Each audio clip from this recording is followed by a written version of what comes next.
जैसे जैसे कॉफ़ी एक मकबूल तर्ज ज़िंदगी से तेज़ी से तरक्की करने वाली सनत में तब्दील हो रही है, चीन वियतनाम सरहदी बंदरगाहों पर सरहद पार ताउन के नए इम्कानात पैदा हो रहे हैं। चीन के जुनूबी खुदमुख्तार इलाके गोंगशी युआंग के शहर डोंगशिंग की सरहद वियतनाम के शहर मोंगकाई से मिलती है।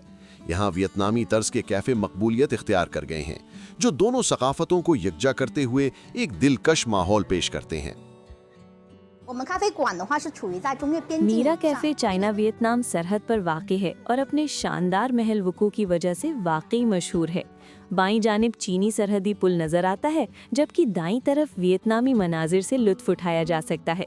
बैठकर कॉफ़ी से लुत्फ अंदोज होते हुए एक ही नज़र में दोनों ममालिक का नज़ारा किया जा सकता है। डोंगशिंग में कॉफ़ी कल्चर बतदरीज फरूख पा रहा है, जो छोटे सड़क किनारे स्टॉल से आगे बढ़कर खुसूसी कैफ़े तक पहुंच चुका है। अब शहर में मुख्तलिफ साइज़ के 60 से ज़ायद कैफ़े मौजूद हैं।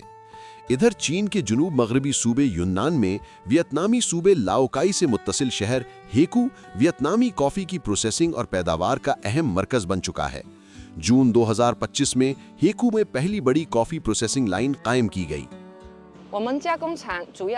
ये प्रोसेसिंग प्लांट बुनियादी तौर पर वियतनामी रोबस्टा कॉफ़ी के दानों की छांटी, दर्जाबंदी, भुनाई और पैकिंग पर तवज्जो देता है, जिसके जरिए यूनान सूबे के अंदर और बाहर कॉफ़ी के कारोबारी इदारों को खाम माल की मुस्तहकम फराहमी यकीनी बनाई जा रही है।